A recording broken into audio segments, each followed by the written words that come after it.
अस्सलाम वालेकुम। आज हम आपके लिए लाए हैं एक बहुत ही सॉफ्ट, जूसी और टेस्टी से गोला कबाब सिज़लर की रेसिपी, जिसे हम बनाएंगे बिना किसी सिज़लर प्लेट के घर में। और ये यकीन जानिए इतना टेस्टी होगा कि आप खाएंगे तो मुंह में घुलता सा चला जाएगा, और जो फ्लेवर होगा वो तो बेहद ही कमाल का होगा। तो चलिए देखते हैं इस टेस्टी से रेसिपी को। रेसिपी अच्छी लगे तो इसे लाइक और चैनल को सब्सक्राइब ज़रूर कीजिएगा। इस रेसिपी को बनाने के लिए सबसे पहले हम ले लेते हैं कीमा। तो बीफ या मटन आप जो चाहें वो ले लें, बस ध्यान रखिएगा कि कीमे में पानी बिल्कुल भी ना हो, और जो भी कीमा आप इस्तेमाल कर रहे हो उसमें 20% फ़ैट होना चाहिए। अब इसमें आपने ऐड कर देना है बेरेस्ता। तो यहाँ पर मैंने 2 मीडियम साइज़ की प्याज ली थी, उसे गोल्डन ब्राउन कर लिया और उसे निकाल कर ठंडा कर लिया। फिर ऐड कर देंगे इसे कीमे में। अब इसके बाद हमने डाल देना है 1 मुट्ठी हरा धनिया। फिर हम दही डाल देंगे। तो यहाँ पर मैंने 3 टेबलस्पून दही लिया है। गाढ़े दही का इस्तेमाल कीजिएगा, बहुत ही पतला या खट्टा दही मत इस्तेमाल कीजिएगा, इससे जो आपके कबाब है बहुत ही सॉफ्ट बनेंगे। अब कोई मॉइस्चर ना रहे इसलिए हम इसमें डाल देंगे ब्रेड क्रम्स 1/4 कप। फिर 1.5 टेबलस्पून धनिया का पाउडर ऐड कर देंगे। 1 टीस्पून इसमें जाएगा ज़ीरे का पाउडर, 1/2 टीस्पून काली मिर्च का powder, garam masala powder 1/2 teaspoon, Kashmiri लाल मिर्च का powder 1.5 tablespoon, chilli flakes 1 teaspoon, और यहाँ हम डालेंगे बेकिंग सोडा 1/2 टीस्पून, अदरक लहसुन का पेस्ट 1 टेबलस्पून और तेल 2 टेबलस्पून। सोडा डालने से जो कबाब हैं वो सॉफ्ट होते हैं, मुलायम होते हैं, तो ज़रूर ऐड कीजिएगा। फिर 1 टेबलस्पून आपने क्रश की हुई हरी मिर्चें डाल देनी है और नमक डाल देना है टेस्ट के अकॉर्डिंग। और फिर इसे आपने चॉपर में बिल्कुल फाइन सा पेस्ट बना लेना है कि ये सारे के सारे मसाले जो हैं वेल कंबाइन हो जाए। अच्छा, अगर आप इसे फ़ौरन बना रहे हो तो आपने इसी वक्त पर कच्चे पपीते का पेस्ट भी ऐड कर देना है 1 से 2 टेबलस्पून। मैं यहाँ इसे मैरिनेट करने के लिए रखूँगी इसलिए मैंने नहीं ऐड किया। तो देखिए जैसे ही इस तरीके की कंसिस्टेंसी में आ जाए तो आप इसे किसी बोल में या प्याले में ट्रांसफ़र कर लें और इसे 1 मिनट के लिए हाथों से बिल्कुल अच्छी तरीके से मसल लेना है। अब सारे मसाले जब आप मसल लेंगे तो इसको एक बहुत ही अच्छा सा स्मोकी फ्लेवर देने के लिए एक कोयले को गर्म कीजिए और उस पर थोड़ा सा तेल डालकर ढककर रख दीजिए कि कोयले का जो स्मोक है वो पूरा का पूरा कीमे में उतर जाए।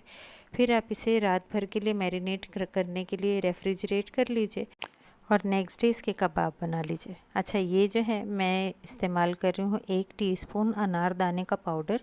ये मैं पहले मैरिनेशन के लिए डालना भूल गई थी तो मैंने बाद में डाल दिया। आप स्टार्टिंग में ही डाल लीजिएगा जब आप सारे मसाले ऐड करेंगे। अब आपने हाथ पे थोड़ा सा पानी लगा लेना है और एक छोटा सा पोर्शन लेकर स्कीवर की मदद से आपने इसके गोला कबाब बना लेना है। अच्छा, इस तरीके का स्कीवर अगर आपके पास है तो अच्छी बात है, अगर नहीं है तो आप किसी पेंसिल का भी इस्तेमाल कर सकते हैं। पेंसिल की मदद से भी इस तरीके से छोटे छोटे से गोला कबाब की शेप दे दीजिए और यही प्रोसेस करते हुए सारे कबाब्स आपने जो है बना लेने हैं। बस इस बात का बिल्कुल अच्छी तरीके से ध्यान रखिएगा कि आप अगर इसे ओवरनाइट के लिए मैरिनेट कर रहे हैं तब तो ठीक है, अदरवाइज़ आपने इसमें कच्चे पपीते का पेस्ट जो है वो ज़रूर से शामिल करना है। उसकी वजह से कबाब जो है वो जल्दी पक जाएंगे और बहुत ज़्यादा टाइम नहीं लेंगे। तो देखिए इसी तरीके से मैंने सारे के सारे गोला कबाब जो है वो बना लिए। अब हम इसे फ्राई कर लेते हैं। तो फ्राई करने के लिए हमने एक पैन में ले लेना है तेल 2 टेबलस्पून। बहुत ज़्यादा तेल का इस्तेमाल नहीं करेंगे, हम इसे डीप फ्राई नहीं करेंगे, शैलो फ्राई करेंगे। तो हल्के इस फ्लेम पर हमने इसे पका लेना है। कबाब आप डाल दीजिए थोड़े थोड़े डिस्टेंस पे और लो फ्लेम पर ही, जितना भी आप लो फ्लेम रख सकते हैं गैस का उतने लो फ्लेम पर आप इसे पकाइए 3 से 4 मिनट के लिए, और फिर साइड चेंज करके दूसरी तरफ से भी पका लीजिए। 8 से 10 मिनट लगेंगे और आपके जो गोला कबाब है वो हर तरफ से पक जाएंगे। तो आप चाहें तो इसी स्टेज पर ही इसे सर्व कर सकते हैं, लेकिन इसे एक सिज़लर वाला टच देने के लिए हम ले लेंगे एक लोहे का तवा। उसे बिल्कुल हाई फ्लेम पर गर्म कर लेना है और उस पर हम डाल देंगे 2 मीडियम साइज़ की प्याज को रिंग्स में कट करके और 1 टमाटर को स्लाइस करके, और उसके ऊपर सारे के सारे कबाब हम रख देंगे और जो तेल बच गया था, हमने जो कबाब बनाया था उसके तेल को इस पर ड्रिज़ल कर देंगे और आप देखेंगे जो स्मोक निकल के आता है उससे ये प्याज टमाटर जब इसके साथ कंबाइन होते हैं तो ये कबाब जो है वो नेक्स्ट लेवल पे चला जाता है। बहुत ही टेस्टी लगता है, तो आपने ज़रूर ट्राई करना है इस रेसिपी को। आप इसे ठीक है साथ सर्व कीजिए, बहुत ही कमाल का लगेगा। तो ज़रूर ट्राई कीजिएगा इस रेसिपी को। बहुत ही सॉफ्ट और बहुत ही जूसी से बनते हैं कबाब। आप देखिए, मैं बता रही हूँ आपको कि कितने सॉफ्ट हैं और कितने जूसी हैं। तो जब भी आप इस रेसिपी को ट्राई करेंगे अपने वैल्यूएबल फीडबैक ज़रूर दीजिएगा। रेसिपी अच्छी लगी तो इसे लाइक और चैनल को सब्सक्राइब भी ज़रूर कीजिए। अगर आपके घर में आ गए हों मेहमान और आप सोच रहे हो कि क्या बनाएं जो बहुत आसानी से बन जाए और हम मेहमानों को भी टाइम दे सकें, तो फिर इस रेसिपी को ज़रूर ट्राई कीजिएगा। ये है बहुत आसान से बन जाने वाली मटर आलू गोश्त की रेसिपी। इस रेसिपी को बनाने के लिए हम सबसे पहले मैरिनेशन तैयार कर लेते हैं, जिसके लिए मैंने लिया है बीफ 750 ग्राम। आप चाहें तो मटन का भी इस्तेमाल कर सकते हैं। उसमें 2 टेबलस्पून अदरक लहसुन का पेस्ट ऐड कर देंगे। कश्मीरी लाल मिर्च का पाउडर 1 टेबलस्पून और हाफ़ टी स्पून इसमें जाएगा हल्दी का पाउडर। 2 टेबलस्पून भरकर हमने डाल देना है धनिया का पाउडर और फिर हम इसमें ऐड कर देंगे 1 टीस्पून ज़ीरा पाउडर। अब गरम masala powder half tea spoon डाल देंगे और फिर हम डाल देंगे दही 200 ग्राम जितनी। नारियल का बुरादा डाल देंगे 1 टेबलस्पून और नमक टेस्ट के अकॉर्डिंग ऐड करके आप इन सारी चीज़ों को मिक्स कर लीजिएगा और मैरिनेट करने के लिए रख दीजिए 1 से 2 घंटे के लिए। अगर वक्त ना हो तो आप फ़ौरन भी इसे बना सकते हैं। अब एक प्रेशर कुकर में ले लेंगे हाफ़ कप तेल, उसमें डाल देंगे कुछ खड़े मसाले। मैं यहाँ ले रही हूँ 2 दालचीनी का टुकड़ा, 3 से 4 लौंग, 8 से 10 काली मिर्च, 3 हरी इलायची और 1 बादियान का फूल। अब इसमें 3 मीडियम साइज़ की प्याज को स्लाइस करके ऐड कर देंगे और हाई फ्लेम पर हम इसे पका लेंगे कि प्याज जो है वो हल्की गोल्डन हो जाए। इस स्टेज पे जो मटन या बीफ आप मैरिनेट करके रखेंगे उसे ऐड कर दीजिएगा और इसे मिक्स कर लीजिए अच्छी तरीके से हाई फ्लेम पर 1 से 2 मिनट के लिए और फिर गैस का फ्लेम लो करके इसे हम पका लेंगे कि जो दही और गोश्त का पानी छूट रहा है वो सारा का सारा सूख जाए और तेल सरफेस पर आ जाए और सारे मसाले बिल्कुल अच्छी तरीके से भुन जाए। अब चूँकि गोश्त को गलाना है, हम इसमें 1 गिलास जितना पानी ऐड कर देंगे और प्रेशर कुकर की लिड लगाकर हाई फ्लेम पर इसे 1 सीटी आने तक पका लेंगे और 10 से 12 मिनट के लिए लो फ्लेम पर पकने के लिए छोड़ देंगे। जब सारा का सारा प्रेशर रिलीज़ हो जाए तो लिड ओपन कीजिएगा और चेक कर लीजिएगा कि गोश्त गला है या नहीं। उसके बाद इसमें डाल देंगे आलू 2 से 3, उसे वेजेस में कट करके जितनी भी आपकी रिक्वायरमेंट हो उस हिसाब से डालिएगा और मैंने 1 कप इसमें मटर डाले। दोबारा से 1 गिलास पानी में ऐड कर रही हूँ, आप जैसी भी कंसिस्टेंसी रखना चाहें उसके अकॉर्डिंग पानी ऐड कर लीजिएगा। प्रेशर कुक कर लीजिएगा 2 विसिल आने तक और जब प्रेशर रिलीज़ हो जाए अब इसमें डाल दीजिए बारीक कटा हुआ हरा धनिया और इन सारी चीज़ों को मिक्स कर लीजिए और ये बहुत ही डिलीशियस सा हमारा मटर आलू गोश्त जो है वो बनकर तैयार हो गया है। तो देखा आपने, बेहद आसान है इसे बनाना, घर के आम मसालों से बनता है और बहुत ही टेस्टी बनता है। आज हम आपके लिए लाए हैं एक ऐसी रेसिपी जो आपके टेस्ट के लेवल को कई गुना बढ़ा देगी। तो चलिए देखते हैं ये बहुत ही टेस्टी से बीफ टिक्का बिरयानी की रेसिपी, जिसके हर एक दाने में एक फ्लेवर है, एक जायका है और हर एक दाना बिल्कुल खिला खिला। इस रेसिपी को बनाने के लिए मैंने यहाँ लिया है 1 केजी बीफ। आप चाहें तो मटन का भी इस्तेमाल कर सकते हैं और अगर आप चिकन में इस रेसिपी को चाहते हैं तो मेरे चैनल पर अपलोडेड है, उसे ज़रूर चेकआउट कीजिएगा। अब इसमें हम डाल देंगे 1 मीडियम साइज़ की प्याज को स्लाइस करके, 1 टेबलस्पून डाल देंगे इसमें अदरक लहसुन का पेस्ट, नमक टेस्ट के अकॉर्डिंग और फिर इसमें ऐड कर देना है पानी। तो 250 ml जितना पानी ऐड कर रही हूँ मैं, बहुत ज़्यादा पानी हम इसमें ऐड नहीं करेंगे। मिक्स कर लेंगे और प्रेशर कुकर की लिड लगाकर हाई फ्लेम पर 1 सीटी आने तक पका लेंगे और लो फ्लेम पर 15 से 20 मिनट के लिए हमने पका लेना है। बस 90% ही गोश्त गले, इस बात का ध्यान रखिएगा, फुल्ली कुक हम इसे नहीं करेंगे। तो यहाँ पर गोश्त हमारा 90% कुक हो चुका है। अब इसमें से गोश्त को निकाल कर एक प्याले में डाल लीजिए और जो इसकी यखनी है उसे हम रख लेंगे, आगे इस्तेमाल करेंगे बिरयानी बनाने के लिए। तो ये सारे गोश्त को मैंने एक प्याले में निकाल लिया। अब इसमें हम डाल देंगे दही 2 टेबलस्पून और फिर इसमें जाएगा टिक्का मसाला। चिकन फ्राई करने के लिए हम मसाला इस्तेमाल करते हैं वो 2 टेबलस्पून डाल देंगे और इन सारी चीज़ों को मिक्स कर लेंगे। इसमें नमक या अदरक लहसुन का पेस्ट हम नहीं डालेंगे क्योंकि हमने ये पहले ही डाल दिया था जब हमने गोश्त गलाया था। तो इन सारी चीज़ों को मिक्स करके और फिर हम इसे फ्राई कर लेंगे। और जो यखनी बच गई थी उसे हम रख देंगे साइड में, जब ग्रेवी बनाएंगे बिरयानी के लिए तब उसे यूज़ करेंगे। कढ़ाई में ले लेते हैं 1 टेबलस्पून तेल। जैसे ही तेल गर्म हो सारे गोश्त के जो पीसेस हैं इसमें डाल, और जो मैरिनेट बच गया है उसे भी हम रख लेते हैं। बिरयानी के लिए हम आगे इसका इस्तेमाल करेंगे।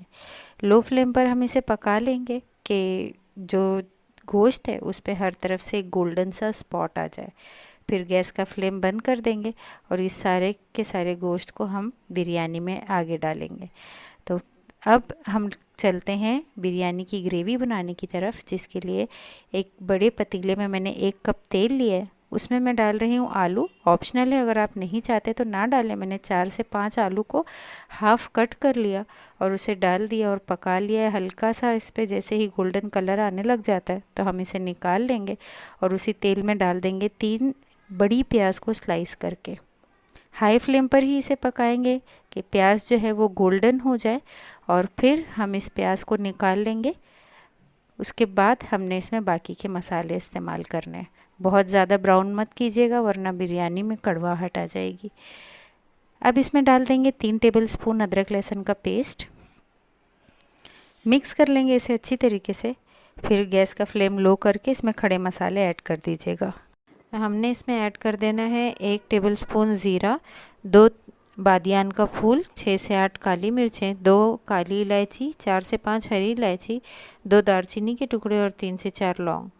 इन सारी चीज़ों को डालने के बाद एक तेज़पात भी ऐड कर देंगे और इसको भून लेंगे कि अदरक लहसुन की जो कच्ची स्मेल वो चली जाए। फिर 8 से 10 हरी मिर्चों को हमने क्रश करके डाल देना है।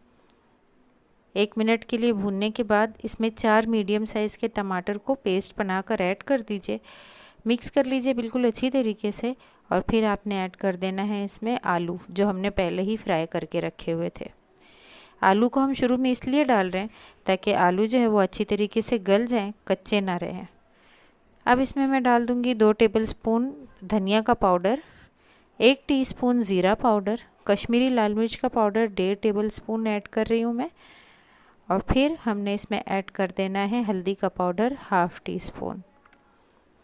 ये टिक्का मसाला है 1 टेबलस्पून, किसी भी ब्रांड का आप ले सकते हैं। 4 टेबलस्पून चिली सॉस डाल दीजिए, 4 टेबलस्पून ऐड कर दीजिएगा केचप और 3 टेबलस्पून शेज़वान सॉस। इन सारी चीज़ों को डालने के बाद हम इसे मिक्स करेंगे। गैस का फ्लेम करेंगे लो की तरफ और फिर हमने इस सब की भुनाई कर लेनी है कि तेल जो है वो सरफेस पर आ जाए। नमक भी टेस्ट के अकॉर्डिंग डाल देंगे। नमक डालते वक्त ध्यान रखिएगा कि आपने जो यखनी बनाई थी, गोश्त गलाया था, उसमें भी नमक ऐड किया था। अब जो लेफ़्ट ओवर मैरिनेट है हमारा, उसे भी हम इसी स्टेज पर ऐड कर देंगे और फिर इसे हम अच्छी तरीके से भून लेंगे कि सारे जो मसाले हैं वो भुन जाए और तेल सरफेस पर आ जाए। 150 ग्राम दही डाल रही हूँ मैं इसमें और यहाँ डाल रही हूँ रेड फूड कलर। ये बिल्कुल ऑप्शनल है, अगर आप नहीं चाहते तो बिल्कुल भी ना ऐड करें। तरह से इसकी हम भुनाई करेंगे, जो दही है उसका कच्चापन चला जाए उसे दूर करने के लिए। तो उससे पहले हम इसमें जो प्याज हमने फ्राई की थी बिरिस्ता, उसे ऐड कर देंगे और 1 मुट्ठी भरकर हरा धनिया ऐड कर देंगे और बीच बीच में हिलाते जाएंगे। दोबारा से इसका तेल जो है वो सरफेस पर आने तक हमने इसे भून लेना है। अब जो ये स्टॉक हमने रखा था यखनी, वो सारी की सारी इसमें ऐड कर देंगे। इस स्टेज पे आप देखेंगे कि ये थोड़ा सा पतला सा हो चुका है, तो यहीं पर हमने गोश्त भी ऐड कर देना है और हाई फ्लेम पर इसे पका लेना है कि जो पानी है वो कुछ हद तक सूख जाए और एक ग्रेवी जैसी कंसिस्टेंसी आ जाए। बहुत ज़्यादा सुखाएंगे नहीं, बिल्कुल ड्राई नहीं करेंगे। हमने इसे गाढ़ा सा रखना है और इस स्टेज पर 1 टेबलस्पून चीनी ऐड कर दीजिएगा। इससे जो है फ्लेवर बहुत अच्छे से बैलेंस हो जाता है। और देखिए इस तरीके की कंसिस्टेंसी है। इसे ढक दीजिए और गैस का फ्लेम बंद कर दीजिए और फिर उसके बाद आपने इसे एक स्मोकी फ्लेवर दे देना है। तो कोयले को गर्म करके उस पर तेल डालिए और ये ढक दीजिए इस तरीके से। अब एक पतीले में ले लीजिएगा 3 से 4 लीटर पानी, उसमें 2 तेज़पात डालने के बाद आपने ज़ीरा डाल देना है 1 टीस्पून, 1 बादियान का फूल, 6 से 8 काली मिर्चें, 3 से 4 लौंग, 2 से 3 दालचीनी, 4 से 5 हरी इलायची, 2 काली इलायची।